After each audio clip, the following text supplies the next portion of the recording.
kind of go backwards first to Rice. I can't start without thanking all the fans that showed up, and especially the band being there. What a difference it made. Never once did I feel like we were really in an away game environment. And when we got off the bus and the band was there and playing our fight song when we walked into the stadium, I just thought they did a great job, and they really made a huge difference. So I want to thank the band, the cheerleaders, the fans that all were able to come to the game, because they definitely made a difference for us as a football team. And then, David Bailiff, who I have great respect for as a friend, as a competitive coach.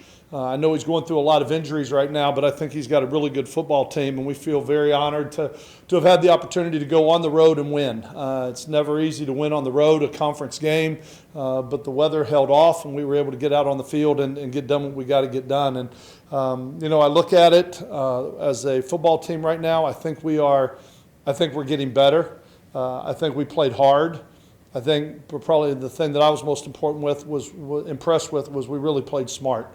We played really intelligent football when you go back and you watch this game. And when you look at a game that your team really wants to win, sometimes it's all about just playing hard. And boy, I really thought they played smart, and I think that we've made some strides as this year has gone on in some of the decisions that we're making and some of the things that we're doing. I thought with the holding Rice to a limited number of big plays, some of the big plays we created, the red zone, I thought was really productive for us. Our third down was probably one of our best on the season. The kicking game I thought was really solid. I'll talk a little bit about again, but I just thought this team really, they followed the plan that we always talk about and what it takes to win, and I thought they did an excellent job. Defensively, Kentrell Brice was our MVP defensively. I thought he played a great game, probably one of his best games so far this year. I think the senior leadership back there is really standing up, and they're doing some very good things in the back end. I know that we only gave up 2 big plays, I think, for 60 yards and no touchdowns, but I thought they really did a nice job for a team that's been averaging scoring over 30 points a game to hold them really to 10 points until the final drive when our 2s went in. I thought our defense really played a good football game. One of the questions was asked about the quarterback scrambling. I think he was able to scramble, or he scrambled so much because our secondary did such a great job, but there was nowhere to throw the ball. I think you've got a seasoned quarterback back there that's a veteran that isn't going to put the ball in danger, which he did not. He was going to put the ball under his arm and run with it before he threw it up for grabs. And once he pulled that ball down, he started looking for holes. He's a great athlete, and he started running around. But we were willing to live with that, his scramble yards, and that's what sometimes good quarterbacks are going to get against you. But I thought the defense really played well. I really liked the way Bryce and Abraham played. I think Xavier Woods, Kentrell Brice are doing some really good things. Nick Thomason, both feet, I think probably played one of their most complete games. The 2 of them. C.J. Cleveland is just doing everything right. I think Vernon Butler really played a great game. Jalen Ferguson continues to show up. I thought it was probably our best team defensive game. There's not one guy you could say, wow, he had all these tackles and he had these interceptions and there wasn't a great stat game for any one guy. But boy, when you looked at that film, guys are doing their job. They're where they're supposed to be. They're giving up their individuality. It's not about I got to make the play, but I got to do my job in the defense. And I was really proud to see the way that our defense played. Like I said, I thought it was one of our most complete games on defense that we've played so far this year. I would say the same thing offensively. A lot of positive things in this game. We had 0 turnovers. We were 4 for 4 for touchdowns in the red zone. We were 50% on third down, and probably even better than that. I got greedy on a 3rd and 1 and took a deep shot, which probably wasn't a very smart call. But I thought the way the players executed, the way they were focused, the way they were dialed in, the way they executed, I thought really did a nice job. I thought the difference in this game was the way we started. We came out and we scored 14 points on the first 2 drives. And then at the beginning of the 3rd quarter, we took the opening drive and went down and scored. And there was 21 points. And then when you look at the way they finished each half, we got a score right there with a couple minutes to go, got the ball back. And then again, I thought Jeff and the offense orchestrated a great 2-minute drive to go down the field and put another touchdown on the boards. And then to finish the game, again, something that we've had problems with the last couple of years is being able to run the ball when everybody in the stadium knows you're going to run it. And to be able to get another onside kick, I think it went through McKnight's hands, and then Marcus Gaines had it, and somebody cut his legs out, and he did a flip, and then Adarius Barnes did a great job of getting over there to it, or Jared Kraft did a great job of getting over there to it. I just think a lot of positive things going on right now on offense. And after we got the ball, we were able to run out the 4-minute drive and finish out the game, which is something we've done a couple times this year. But I thought the difference in that game was really the way we started and finished each half. I was really proud of the way that the offense played and some of the things they did. Up front, it was probably, again, one of our better games, even though Jeff got hit, I think, twice and took a couple sacks. I thought one of them was on him. I thought our offensive line played probably one of its better games. I thought Darryl Brown, Jens Danielson, I think David Mahaffey definitely played his best game inside at center. And Josh Robinson's doing a lot of good things. And so I thought they played. And then the obvious thing when you look at the numbers, Kenneth rushed for just under 100 yards. Carlos went over 100, Trent went over 100, and Jeff threw for 320, I think is what it was. But just some great individual efforts from some of our skill players on offense. And then special teams, I think it was our best game on special teams. We set up 3 scores. We had a kickoff return with Carlos Henderson that went past the 50 and set up a score. We had 2 punts where we downed them inside the 12-yard line. Defense was able to get a stop. They had to punt the ball. We got another positive field position. I just think there's a lot of good things in this game, especially when you're playing a team as quality as Rice with the things that they do, and going down there and for a place where we've never won in a conference game on the road. Really proud of the way this football team played. I go back and talk about some unsung heroes that probably people don't know a lot of names of guys like Cooper and Kraft and Russell Ferris and Brandon Derman, Aaron Robertson, Trey Spencer. I'm sure I'm probably leaving some guys out here.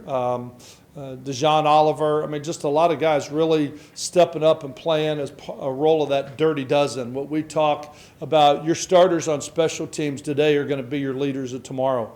And those are going to be some guys that are going to have some opportunities moving forward to really make a dent in this program. So it was a great win. Proud of these players, proud of what they were able to do, the way they went out and played, just the togetherness and the unselfish attitude that they have right now.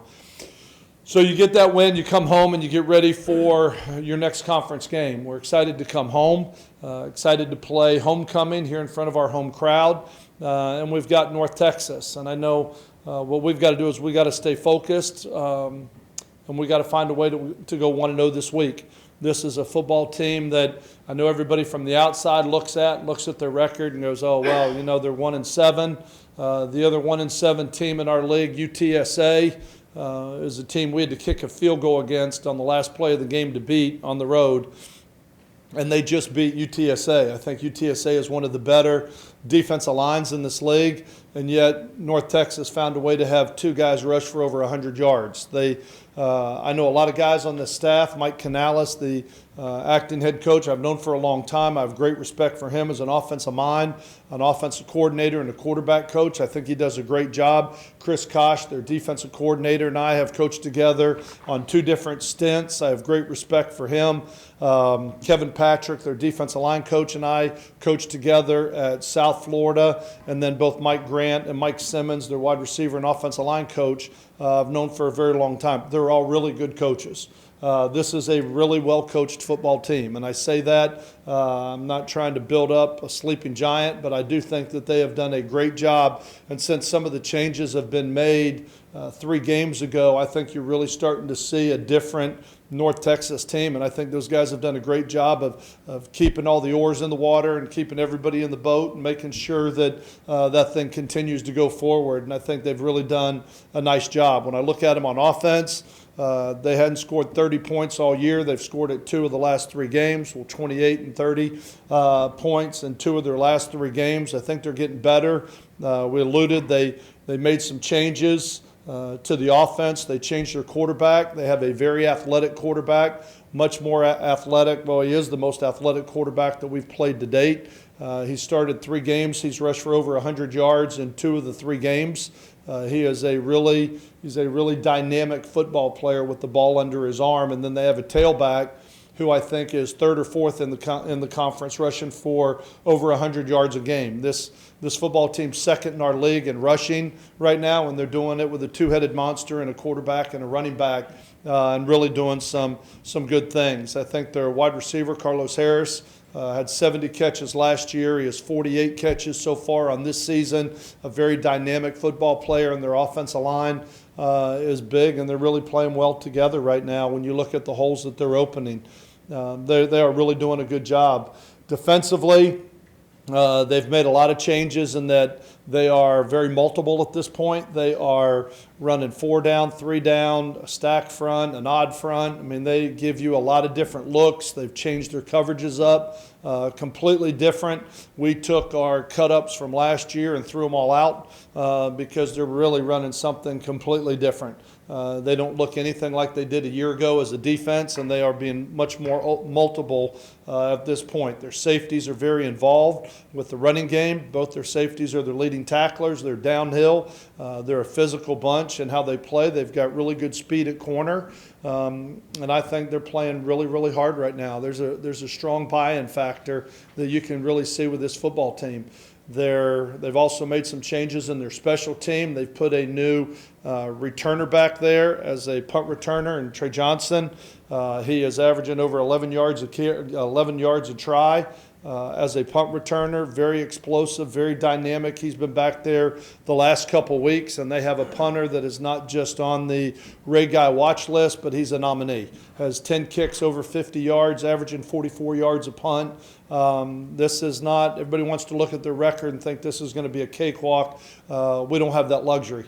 We're watching the film. We know we're preparing to play a really good football team that's going to come in here with a chip on their shoulder, looking to have an opportunity to kind of put a feather in their cap with this season. And I think this staff is really doing a nice job of really keeping this thing together in the way that they're playing right now. So we just got to be prepared and get focused and go through our routine and what we do every week, and we got to find a way to go 1-0, and that's the goal we have this week.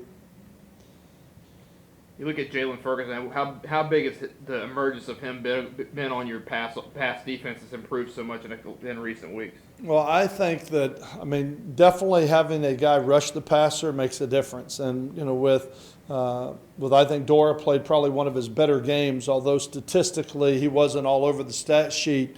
I think he's really playing solid. And to be able to put somebody with Jalen's athletic ability and skill set on the other side, he is really making a huge impact right now. And you look at his numbers, I think he's leading us in sacks, and he's started 3 or 4 games at this point. Really just, he's disruptive. He doesn't always do what he's supposed to do. Sometimes he's kind of ready, fire, aim. But at the same point in time, when he's going, he gets there in a hurry, and he's got a long-rangey body that can make a lot of plays. And he's really, really playing well for a redshirt freshman right now. He's making a huge impact on the defense. We kind of saw this in the NFL with Miami Dolphins after that coaching change, and they had 2 wins with the new regime. Why do you think that sometimes the players respond so well to like a mid-season coaching change? Yeah, I don't know. I think sometimes maybe when things are not going the way you want them to, players are looking to embrace something that's new, something that's different, something that changes, and not always a bad thing. And I think right now the change that they've made, I think Mike Canales and Chris Kosh as the 2 coordinators have really done a great job of holding that thing together, because when you have change like that in the middle of the year, it can go one of 2 ways. It's either going to tear you apart or pull you closer together. And I am seeing a football team right now that's playing with a whole new passion, a whole new energy, that is playing with a whole new confidence. They've got they've changed some personnel, they've changed some things that they're doing schematically, and the players have really bought in that those changes are helping them. And right now, you're seeing it in their attitude and the way that they're playing right now. Did you send that clip of Carlos's shot that he took to the conference? I did not. When you look at it, you have to identify a defenseless player. A defenseless player is not someone considered right now that's running the ball. It was a helmet-to-helmet contact, but he was a runner. He never saw him. It came out of a blind side, but a defenseless player is deemed as someone that is going up for the ball or looking downfield, but the defenseless player part of it is the part. I thought it was it was a legal hit. I thought it was a legal hit in the way that he came in. He didn't lead with the crown of the helmet or spear or one of those type of things. It was a good hard hit. What are the test reveal with Nick? Did you get more good news? Yeah, right now it's a sprain. It's a sprain, and so we're going to have to wait and see how he's going to respond to that. But I would think, on the bad side, you were looking at a 9-month ACL rehab situation, which is the thing we were really concerned about on the field. But with the MRIs, it's a sprain, bruise of a number of the different ligaments in the knee that's going to be a couple weeks. Facing North Texas team who's given up a boatload of points offensively and hasn't been that great defensively. Does it give you all a little bit of confidence going into Saturday? I think you can take these stats and throw them out the window a little bit in this game, because you're looking at a team that for the first 6 games they gave up some really lopsided numbers. When you look at some of the games that they played, and I think it really skews the statistics. What we've done as a staff is kind of really broken it down over the last 3 games. And in the last 3 games, when you look at it, they played, arguably 2 of the best teams on the other side when they played Marshall and Western Kentucky. And then this week against UTSA. And you look at it, they got beat by, it was about 25 points, then 17 points, and then won a close game against UTSA. And I think that confidence with them is building with the new staff. So what we have really done is we've broken it down since the staff changed, the quarterback changed, the new punt returner, the new scheme on defense. It doesn't even do you a lot of good to watch some of the film from early in the season. You really have film from the last 3 games that you're really looking at, and that's what we're looking at statistically and also from a film breakdown standpoint, because I do think there is enough of a difference that the first 6 games really don't matter. Where does your linebacker depth stand now, the next couple weeks going forward? One less. One less than we had coming into it. I don't know yet who will start. We're going to have to move the pawns around a little bit and put the pieces together and find out the best combination. You got the guys that have played a backup role with it, because now that Mims is out and also now that Nick is out right now, who will start there? I don't know. Brandon Dermott will be in the race. Russell Ferris will be in it.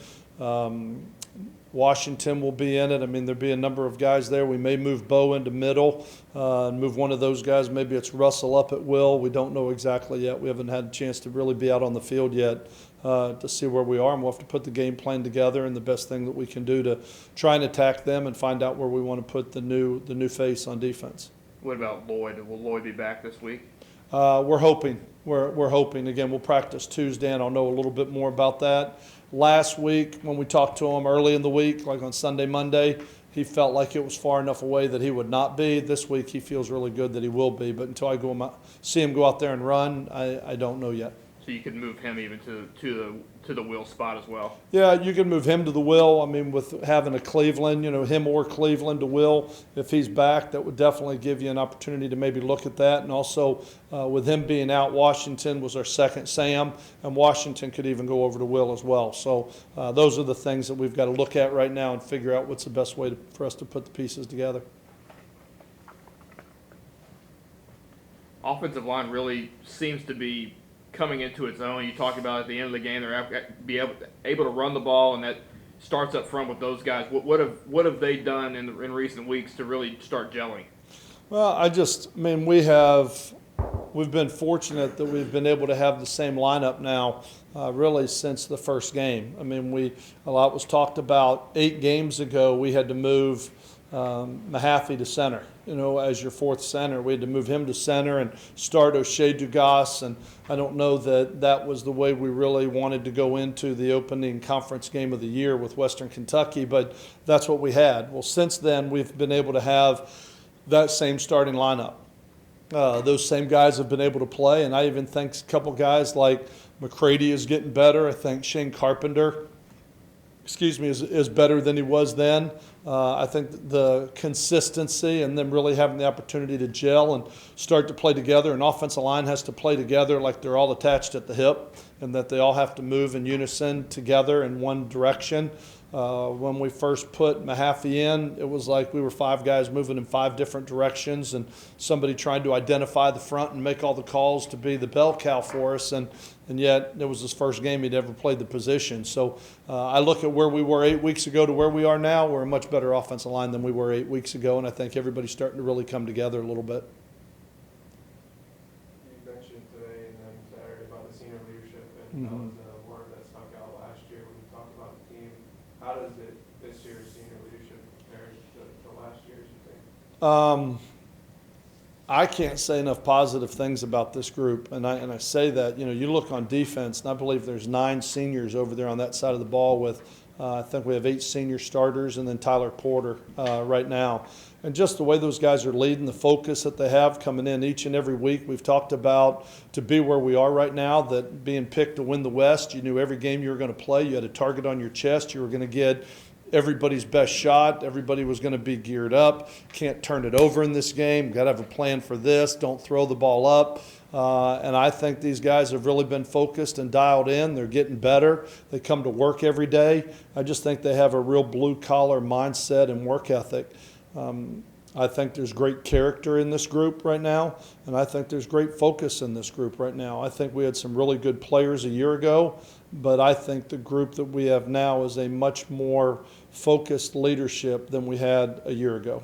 I've really been impressed with this group of seniors and the job they've done, really kind of getting this program to this point in the season, and they want to be good. And we haven't, a year ago, we went into 2 games really that we were favored in that should have won. Went in, did not play our best football, where I think with this year's team, we have gone in with a really focused mindset each and every week, and I think that they are determined from some of the lessons that we learned a year ago not to let those things happen to us this year. How did that progression go?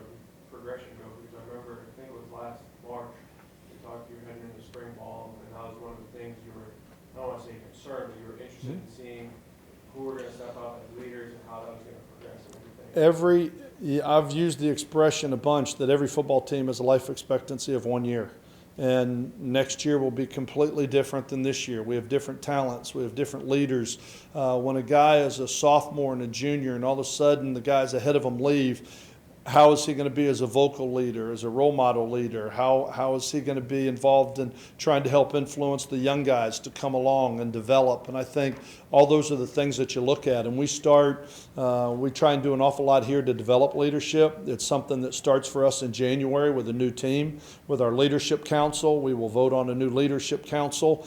I meet with the leadership council, and it is a group of young men that this team votes on by position, that who they want to represent their position group. And that leadership council has a voice in a lot of things that we do. And we try and really bring the leadership along on this football team, and these guys have really responded to it. But I said to my wife that when we were talking about I've had a lot of really good football teams, and to be around this group of seniors and leaders and upperclassmen, this is one of my more favorite football teams that I've ever had the opportunity to work with. During the broadcast, the TV broadcast, they were talking about how you and Bailiff are really good friends. And that last year he wouldn't return your call. Yeah. Has he returned your call yet? We talked after the game. A little bit, and just before the game, we just said, let's agree to get together in the off season and talk. So, let's agree to that. We made that handshake before the game started, but David was great. And he said, you've got a really good football team. We knew we were going to have to play really well if we wanted to win, and we didn't play as well as we needed to. He said, but you have a really good team. He was really impressed with Jeff Driscoll, and just it's not just Jeff's height, weight, size, and everything. It's the way he handles himself, his demeanor, his decision-making ability, and the way that he handles himself on the field. He's got a composure that not many quarterbacks have. Talking about Jeff, before the season started, I'm sure you got some phone calls from around the country from some coaches about Jeff Driscoll. Has he lived up to what you thought he could be? Yes, and even more. And I don't know that I really put stipulations on, I think he can be this. I knew Jeff was highly recruited. I knew Jeff was very talented. I never went back. I have never watched a Florida film. I don't know what they were teaching them. I don't know what the goods and bads and pros and cons were there. I knew he was coming in. He had all the measurables. He had height, weight, speed, athleticism, throw the ball, hit the target, put it in the barrel, whatever it was. I mean, that he was very talented. What I didn't know and what I said I was really excited to see was how was he going to process. How was his decision making? How was his ability to read defenses? How was his ability to lead? Is this a team that's going to get behind him and follow him? Is he going to come in and be arrogant and turn everybody off? Or is he going to come in and be very humble and have this team embrace him? And those are questions that you can't answer until he gets here. So I think probably more than saying I've been impressed or not impressed or living up to or not, I would just say that I have been, I think he has done an unbelievable job of coming in here. And I have been very impressed with what he's been able to do. I haven't really found his weakness yet. I don't know what his problem was other places that he's been, but I know he has all the measurables. I think what he has done as a leader here is one of the more impressive things that I have seen. For a young man to come in here in March, and in August the team votes him one of the captains, and the way that they follow him, the vocal leader that he is.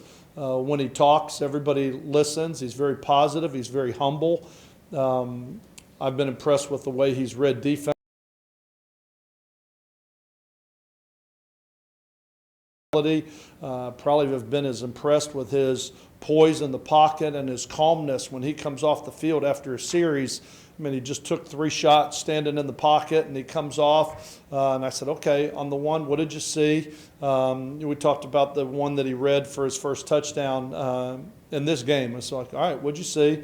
He said, I came back. The safety was way on the backside. I was going to take the shot down the middle, and then I saw him out of the corner of my eye coming in. So it's like you're in a film room. He's just talking as plain as he can be. And I can't tell you how impressed I've been with the tools that he has, the way he handles himself, and the professional that he has been since he has been here, and coming in here and learning the game plan and taking it and making the most of it. I have really been impressed with what Jeff has brought. And what did coaches around the country tell you whenever it came out that he was coming here? I can't. Steve Adazio from Boston College said, Skip, you may not only have the best quarterback in college football for next year, you may have one of the best football players in college football next year. He said, he had him when he was at Florida. Very impressed. Brian White was there, ranting and raved about him. I said, oh my gosh, I mean, you will absolutely love him. He will do great things there. Because I was trying to, what's wrong? You know, what's broke? What am I missing? I mean, what's damaged? But everybody just rant and raved, and anybody that has worked with him had nothing but incredibly positive things to say. And as much as we talk about his skill set and the way he's handled himself, as a person, he's better than that. I mean, as a person, just as a young man, a character, the way that he's bought into this team, the way he handles himself, he's really impressive.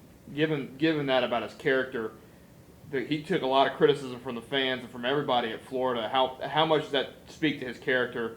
That here he is having a lot of success, and he hasn't gone to the highest mountain and say, "See, look, I've still got it." You know, he is. Even when he came here, he never said a negative word about Florida. When I talked to him about it, he said, "Coach, it's time for a change. It's time for a change. I'm very grateful to Florida for the opportunity they gave me, my experiences here. There's great people at Florida. I enjoyed my stay here. It's just time for a change." And believe me, as somebody that's been in a very toxic situation, I understand sometimes when it gets that way, how it's hard. It gets in that downward spiral and you can't stop it. And the social wave goes against you, and it's a very hard wave to change. And like he said, I just need a change. And like I said, I know the feeling. I've been there. I've experienced that. I understand it. It doesn't make him a bad person or a bad quarterback or anything else because of some of the heat that he took from Florida. But he has never, to this day, ever said anything but positive things and the love that he has for that program at the University of Florida. And he would be the last person to ever say, see, you know what I mean? He's not one he's not trying to prove everybody else right or wrong. He's answering to himself, and I think he's very comfortable who he is, as he should be, because I'm really impressed with who he is and what he's become. we talked a little bit about the redemption stuff with you and Manny last year. Maybe Louisiana Tech's become a bit of a redemption city. We're the land of misfit toys, we're the land of misfit toys, and there's one man's trash is another man's treasure, and right now we are a group of people that still believe in ourselves, that came in here and believe in this school and work hard every day just to do what we're trying to get done. And like I said, I was really impressed with Manny and the job he did, and I think in our athletic society today, we are quick to jump onto a social bandwagon and throw somebody under the bus in a hurry. And I look at a guy like Jeff Driscoll and to think that he was contemplating not playing college football anymore, that he was contemplating, now that I have my degree, just going out into the real world and not playing. And what a shame for a young man with that character, with those values and that skill set, to have that feeling. And that's not what this game is all about, the opportunity for young men to have an opportunity to experience it. And so if we became his second home or second opportunity, he has certainly made the most of it. I'm glad he's here. I remember reading when he was coming here some of the stuff, and it was like really R-rated, just about his future and him as a quarterback. And now it's crazy the position he's in now. How much do you think he's helped his status going forward in terms of professional, like the NFL level? As a guy who was probably completely off the radar 6 months ago, 8 months, 9 months ago, and now the present day, he's obviously helped himself. He has obviously helped himself, and he has. And I think as every, the expectations sometimes are very hard to overcome. And when you come in as the number one rated quarterback, I think people expect, I think it was his first or second year, he goes 11-2. It's like, oh, wow, we built on that. Now we're going to be undefeated. And things didn't go that way. And people have to blame somebody. And he took a big brunt of that. And I thought he shouldered it incredibly strong for a 19 to 20-year-old young man for some of the criticism that he received. He came here and he has worked hard and said, I'm going to be as good as I can be, and I'm not worried what everybody on the outside world thinks. And I think right now, I don't know where his draft status was a year ago, because I didn't look at all that, but I listened to the pro scouts that come through here now. I definitely think he's going to have his opportunity to get into camp and show what he can do in a professional environment. Lost in the shuffle of Friday's game was the fact that despite some escapes by Travis Jackson, that held Rice to only 101 rushing yards. You mentioned that they're a pretty good rushing team, be able to hold that much, and then what Vernon Butler has been to that group to stop them. We came in, I said that's the number one rushing offense against the number one rushing defense going into the game, and something's going to give. And it did, but it wasn't that front seven. And I think when you talk about that front seven, Vernon Butler has been a huge part of that, obviously, as the man in the middle. But I tell you what, when you start talking about Dora, the way that Jalen Ferguson has come along, the way Aaron Brown's playing, Bo Feet and Nick Thomason are two linebackers that never started until this year as two seniors, and yet I think are just playing their tails off right now. I mean, C.J. Cleveland, again, was a walk-on here that didn't have another scholarship offer, and is part of that front seven that's doing a great job in the way that they're playing. And all he does his job. He's one of those guys that it's not about, do I got to make the tackle? It's where do I fit? How do I do it? And I think that front seven works the way it is right now because of the unselfish attitude and the way everybody is doing their job, and not just 7 guys running around up front trying to make a tackle, but they fill every gap. And that's why you go back and look at the rushing yards of the tailback, and you take the scrambles out, which are very, very difficult, but I think the scrambles to me are also a positive because there was nobody to throw the ball to downfield because of the coverage zones that everybody was getting into. And so I think there were a lot of positives in that game, but definitely I thought our front seven, they stood strong. They'll have quite a test this week as well, with as like I said, a quarterback and a tailback both rushed for over 100 yards last week. And they've done it a number of times. Well, the quarterback's done it 2 out of 3, and like I said, the tailback has done it a number of times this year. And they will have a heck of a challenge, and we're going to have to really play. We're going to have to play well up front. Vernon got a chance to wear number 27 because of some equipment issues. Any chance you can line him up at fullback or something in the backfield? That would be nice, but I can't afford to lose him in that role right now. He's too valuable in the role that he's playing for us. Yeah, he was wearing number 9, but Pretty hard to rip a jersey off today. Pretty hard when you look at the material of those things. And for him to have his jersey ripped off is why he had to change to number 27. I don't think he was real excited about it, but I'm sure holding was called, right? I do not believe they had a holding call in the game.